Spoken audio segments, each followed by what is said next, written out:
الحمد للہ رب العالمین والعاقبۃ للمتقین والصلاة والسلام علی سید الانبیاء والمرسلین اما بعد فاعوذ باللہ من الشیطان الرجیم بسم اللہ الرحمن الرحیم۔ مدینہ منورہ کے اسلامی ریاست کے قیام پر ہم نے بات شروع کی تھی کہ رسول اللہ صلی اللہ علیہ وآلہ وسلم نے مؤاخات مدینہ، مسجد نبوی کی بنیاد، میثاق مدینہ کی تشکیل اور ایک اسلامی ریاست کی بنیاد رکھی۔ اب وہ سوال یہ ہے کہ وہ پیغمبر خدا صلی اللہ علیہ وآلہ وسلم جو رحمت للعالمین تھے، جو امام الانبیاء تھے، جو امن کے داعی تھے اور انسانیت کی فلاح و بہبود کے لیے، انسانوں کی غلامی سے نکالنے کے لیے،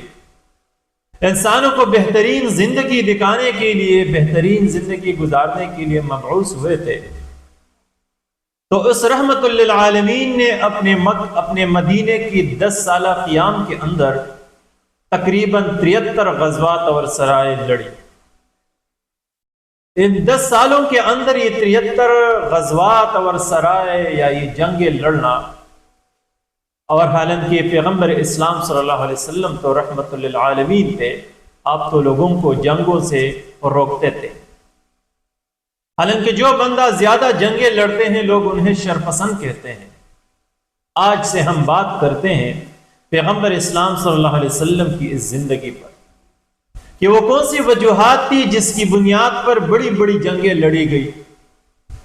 وہ کون سی وجوہات تھی جن کی بنیاد پر ان 9-10 سالہ زندگی میں رسول اللہ صلی اللہ علیہ وسلم کو تقریباً 73 جنگیں لڑنی پڑی۔ ان پر ہم بات کرنے کی کوشش کرتے ہیں،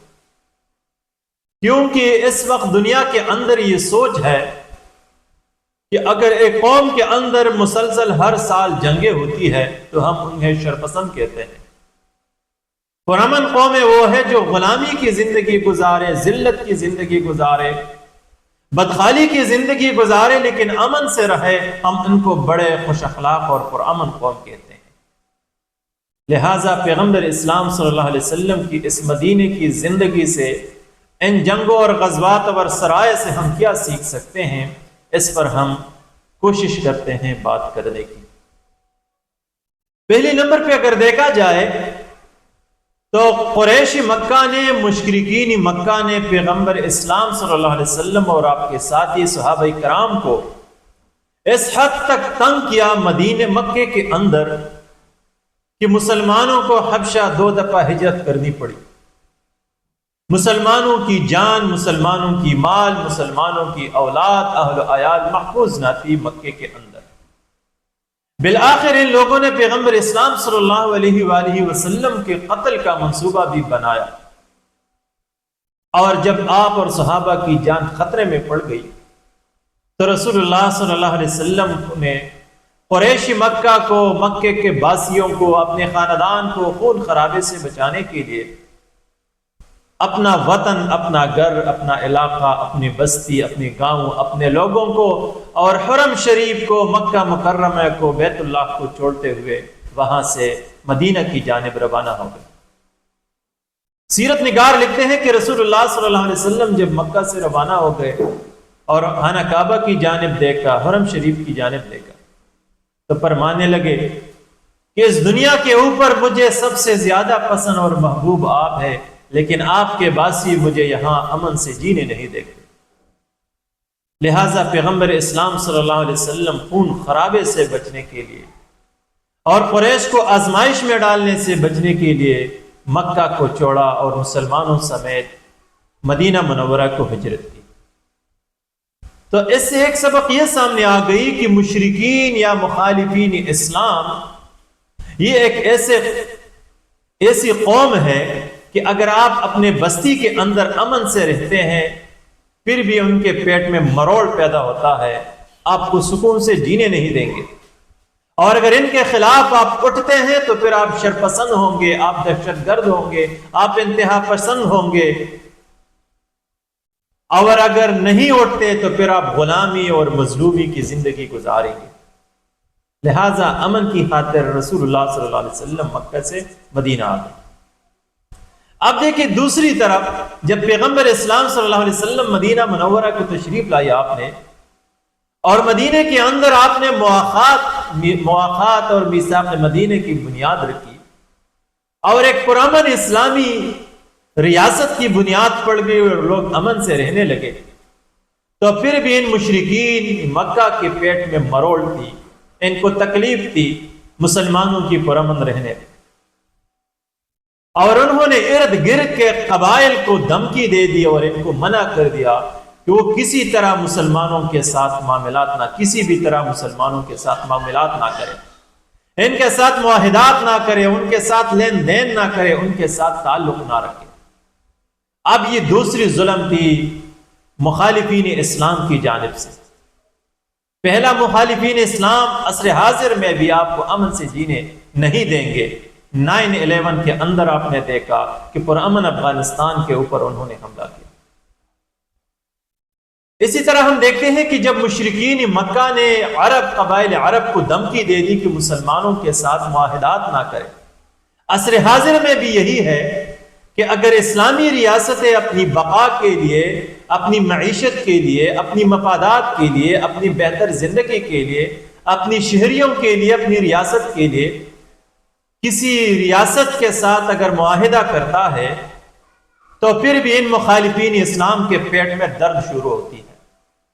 اور یہی مخالفین اسلام پھر مسلمانوں کو روکتے ہیں، جس طرح پاکستان پر زور دی جاتی ہے کہ روس کے ساتھ معاہدات نہ کرے، چین کے ساتھ یا دیگر ریاستوں کے ساتھ تعلقات نہ رکھے، یا آپ کو جس طرح افغانستان کی حکومت کو، آپ کو دنیا کے اندر یہ لوگ تنہا چھوڑیں گے، لوگوں کو منع کریں گے آپ کے ساتھ تعلقات رکھنے میں، آپ کے ساتھ معاملات کرنے میں۔ تو لہٰذا مشرکین مکہ کی طرح آج بھی عصر حاضر میں مخالفین اسلام مسلمانوں کو تنہا چھوڑنے کے لیے، ایک اسلامی ریاست کو تنہا چھوڑنے کے لیے ارد گرد کی ریاستوں کو منع کریں گے کہ آپ کے ساتھ تعلقات نہیں رکھیں گے، اور ان کو دھمکیاں دیں گے، آپ کو بھی مجبور کریں گے کہ آپ بھی کسی کے ساتھ تعلق نہ رکھیں۔ اب اگر مخالفین اسلام کے اس ظلم کے خلاف آپ اٹھتے ہیں تو پھر آپ دہشت گرد ہوں گے، انتہا پسند ہوں گے، شرپسند ہوں گے، اور امن سے رہنا چاہے مخالفین اسلام کی اس سازش کو، اس ظلم کو برداشت کریں گے، پھر آپ غلامی کی زندگی گزاریں گے، بھوک پیاس کی زندگی گزاریں گے، محرومی کی زندگی گزاریں گے، اور تنہا رہیں گے عالمی برادری میں۔ تو لہٰذا مخالفین اسلام کی دوسری کوشش ہے، اس کے خلاف آپ اٹھتے ہیں تو پھر آپ جنگجو ہوں گے۔ تیسری دفعہ ہم دیکھتے ہیں کہ مسلمان جب مدینے کے اندر، پیغمبر اسلام صلی اللہ علیہ وسلم مدینے کے اندر آپ نے امن و امان قائم کر دی، اور قبائل مدینے کے اندر، قبائل کو اور مدینے کے اندر افراد کو اور لوگوں کو اس بات کا پابند بنا دیا کہ مدینے کے اندر ہر قسم کی خون خرابہ قابل گرفت جرم ہوگی، ہر قسم کے فسادات، ہر قسم کی سازشیں قابل گرفت جرم ہوگی، اور یہ لوگ پیغمبر اسلام صلی اللہ علیہ وسلم، صحابہ کرام یا آپ کے ساتھ بسنے والے مشرکین یا دیگر غیر مسلم یہود وغیرہ امن سے رہنے لگے، تو قریش مکہ کے پیٹ میں پھر درد شروع ہو گئی کہ یہ لوگ تو اب مدینے کے اندر امن سے رہنے لگے، اور اگر ان کی یہ امن اسی طرح برقرار رہی، ان کی یہ امن اسی طرح قائم رہی، تو پھر جلد ہی ان کی معیشت مضبوط ہو جائے گی، ان کا معاشرہ، ان کی ریاست مضبوط ہو جائے گی، یہ طاقت پکڑیں گے، اور ان کی یہ طاقت مشرکین یا مخالفین اسلام کے لیے پھر خطرہ بنے گی۔ لہٰذا انہوں نے مسلمانوں کو بدحال کرنے کے لیے، ان کو تباہ کرنے کے لیے، ان کو صفحہ ہستی سے مٹانے کے لیے اب سازشیں شروع کر دی۔ یہی صورتحال آج کل اقوام عالم کے اندر، اس دنیا کے اندر بھی ہے کہ جہاں پر لوگ امن کے ساتھ رہتے ہیں، پرامن زندگی گزارتے ہیں، تو ان مخالفین اسلام کے پیٹوں میں پھر درد شروع ہو جاتی ہے، ان سے مسلمانوں کی پرامن رہنا برداشت نہیں ہو سکتی، کیونکہ اگر یہ لوگ مسلمان پرامن رہیں گے پھر ان کو تکلیف ہو جاتی ہے، کیونکہ مسلمان طاقت پکڑیں گے، مسلمان اس کی وجہ سے طاقتور ہو جائیں گے، ان کی سماج، ان کی معاشرے کے اندر خوشحالی آ جائے گی، جو کہ مخالفین اسلام کے لیے پھر تکلیف کا باعث ہوگی، پھر وہ کس پر حکومت کریں گے؟ لہٰذا اگرچہ یہ مخالفین اسلام، یہ مشرکین، یہ عالمی سامراجی طاقتیں نعرے لگاتے ہیں پرامن رہنے کی، دنیا میں امن و امان کی، قیام کی، دنیا میں خوشحالی لانے کی، لیکن یہ محض کھوکھلے نعرے ہیں۔ اس کے درپردہ ان کی کوشش یہ ہے کہ عالمی دنیا، اسلامی دنیا بدحال رہے، ان کی تجربہ گاہ رہے۔ اب سوال یہ ہے کہ ان غیر مسلموں کے خواہ، ان دشمنان اسلام کے خواہ، ان مخالفین اسلام کے خواہ، ان مشرکین ہے کہ ہاں خصوصاً مغرب کے اندر، یورپ کے اندر پھر بدامنی کیوں نہیں ہے، پھر بدخالی کیوں نہیں ہے، پھر وہاں پہ بدامنی کیوں نہیں ہے؟ تو اس کی وجہ یہ ہے کہ عالم اسلام کے اندر جو لوگ بدامنی پھیلاتے ہیں، ان کو اسلامی احکامات سے کیا واسطہ، ان کو اس کی حرمت اور جواز سے کیا واسطہ؟ لیکن مسلمان کبھی بھی جتنے بھی گر جائے وہ مخالفین اسلام یا غیر مسلموں کے ہاں بدامنی نہیں پھیلاتے، کیونکہ اسلام کی روح سے بدامنی پھیلانا کسی معاشرے کے اندر وہ حرام ہے، ناجائز ہے، اور دنیا اور آخرت کی بربادی کا سبب ہے۔ لہٰذا عالم اسلام کے اندر بدخالی ہے، بدامنی ہے۔ دوسری بڑی بات یہ ہے کہ جو غیر مسلم ہے، مخالفین اسلام ہے، مشرکین ہے، یا مغرب ہے، یا عالمی سامراجی طاقتیں ہیں، ان کے ہاں اگر بدخالی ہے، بدامنی ہے،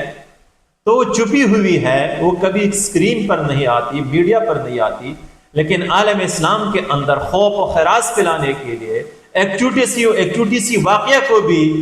بڑا چڑھا کر پیش کی جاتی ہے، اور لوگوں کو نفسیاتی طور پر بیمار بناتے ہیں، لوگوں کو نفسیاتی طور پر غیر محفوظ ہونا بناتے ہیں۔ لہٰذا اب اگر آپ غیر مسلم مخالفین اسلام کے خلاف اٹھتے ہیں کہ آپ ہمارے سماج کے اندر یہ بدامنی کیوں بلاتے ہیں، پھر وہ آپ کو دہشت گرد کہیں گے، آپ کو انتہا پسند کہیں گے، آپ کو شر پسند کہیں گے۔ لہٰذا پیغمبر اسلام صلی اللہ علیہ وسلم کی غزوات یا سرایوں کی وجوہات میں سے جو وجوہات آج ہم نے بیان کی، پہلی وجہ یہ کہ یہ لوگ آپ کو اپنے بستی میں امن سے نہیں رہنے دیں گے، آپ کو ہجرت پر مجبور کریں گے۔ اگر آپ ان کے خلاف اٹھتے ہیں تو پھر آپ جنگجو ہوں گے، شرپسند ہوں گے، نہیں اٹھتے تو آپ وہاں سے جائیں گے۔ دوسری، عالمی دنیا میں آپ کو تنہا چھوڑیں گے، آپ مخالفین اسلام کے ظلم کے خلاف اٹھتے ہیں، پھر آپ جنگجو ہوں گے، شرپسند ہوں گے۔ اگر آپ کسی خطے میں ہجرت کریں اور وہاں پر امن سے رہنا چاہے، پھر بھی ان لوگوں کے پیٹ میں درد ہوتا ہے، اور آپ کو وہاں پر بھی امن سے جینے نہیں دیں گے۔ لہٰذا یہی وہ وجوہات ہے، بڑی بڑی وجوہات میں سے چند وجوہات ہم نے بیان کی، مزید اگلے لیکچرز میں ہوں گے، جس کی وجہ سے بالآخر رسول اللہ صلی اللہ علیہ وسلم کو ان مخالفین اسلام کے خلاف عسکری کارروائی کرنی پڑی، تاکہ اسلامی معاشرہ، اسلامی ریاست محفوظ ہو جائے، اور انسانوں کی ظلم و ستم سے محفوظ ہو جائے، اور ظالموں کا خاک روکے۔ کیونکہ جب جسم کے اندر خرابی پیدا ہوتی ہے تو وہاں پہ ڈاکٹر کو، سرجن کو پھر آپریشن کرنا پڑتا ہے۔ اسی طرح جب سماج کے اندر شرپسند عناصر سر اٹھائے تو پھر اسلام کا حکم یہ ہے کہ آپ ان کے خلاف آپریشن کریں، تاکہ سماج کی وجود، جسم یہ صحیح و سلامت رہے۔ رب کائنات سے دعا ہے کہ ہمیں سیرت النبی صلی اللہ علیہ وآلہ وسلم کو سمجھنے کی توفیق عطا فرمائے۔ وآخر دعوانا ان الحمد للہ رب العالمین۔